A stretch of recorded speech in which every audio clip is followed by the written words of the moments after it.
कोंबडी वड्याचं पीठ बनवण्यासाठी इथे मी एक कढई मीडियम हीटवर गरम करून घेतली आहे। त्यामध्ये अर्धा किलो रेशनचे तांदूळ घातलेले आहेत। हे तांदूळ आपल्याला मॉइश्चर आटेपर्यंतच भाजून घ्यायचे आहेत। तांदळाचा कलर अजिबात बदलू द्यायचा नाही आहे। इतपतच हे तांदूळ आपल्याला एकसारखे परतवत भाजून घ्यायचे आहेत। आता इथे हे तांदूळ भाजलेत ते एका परातीमध्ये मी थंड होण्यासाठी काढून घेतलेले आहेत। त्यानंतर यामध्ये 125 ग्रॅम गहू घालून घेतलेले आहेत। आता हे गहू देखील आपल्याला मॉइश्चर आटेपर्यंतच एकसारखे परतवत भाजून घ्यायचे आहेत। सर्व साहित्याचं प्रमाण मी कॅप्शनमध्ये दिलेलं आहे, तिथे तुम्ही चेक करू शकता। गहू भाजले की ते देखील थंड होण्यासाठी परातीमध्ये मी काढून घेतलेले आहेत। त्यानंतर 125 ग्रॅम ज्वारी भाजून घेतलेली आहे। ज्वारी देखील कलर न बदलता 1 ते 2 मिनिट भाजून घेतलेली आहे। ती देखील एका परातीमध्ये काढून घेतलेली आहे। त्यानंतर 125 ग्रॅम चणा डाळ घालून घेतलेली आहे। चणा डाळ मात्र खमंग होईपर्यंत एकसारखी परतवत भाजून घ्यायची आहे।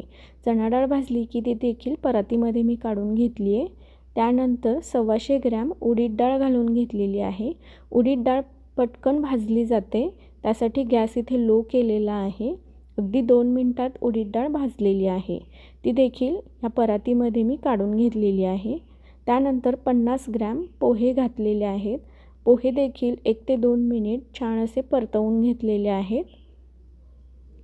पोहे भाजले की ते देखील या परातीमध्ये मी काढून घेतलेले आहेत। त्यानंतर काही मसाले भाजून घेऊयात। त्यासाठी 10 ते 12 लवंग, 10 ते 12 मिरी सुरुवातीला 10 ते 15 सेकंद भाजून घ्यायच्या आहेत। त्यानंतर यामध्ये 25 ग्रॅम धणे घातलेले आहेत। धणे इथे भरपूर वापरलेले आहेत, त्यामुळे आपल्या पिठाला छान खमंगपणा येतो। त्यानंतर 10 ग्रॅम बडीशोप आणि 10 ग्रॅम जिरे घातलेले आहेत। आता हे सर्व व्यवस्थित खमंग असं भाजलं की त्यामध्ये 5 ग्रॅम मेथ्या घातलेल्या आहेत। मेथ्या मात्र 5 ते 10 सेकंदच भाजून घ्यायच्या आहेत, नाहीतर आपल्या वड्याचं पीठ कडू होऊ शकतं। आता हे सर्व जिन्नस भाजले की ती देखील ह्या परातीमध्ये मी काढून घेतलं आहे आणि हे सर्व जिन्नस थंड करून घेतलेले आहेत। आणि आता हे व्यवस्थित असं मिक्स करायचं आणि आटा चक्कीमधून सरसरीत असं दळून आणायचं आहे। सरसरीत म्हणजे एकदम आपला जो बारीक रवा असतो ना, त्याच्यापेक्षा अगदी अजून थोडंसं बारीक असं दळून आणायचं आहे। रेसिपी आवडल्यास व्हिडिओला लाईक, शेअर आणि चॅनेलला नक्की सबस्क्राईब करा। धन्यवाद।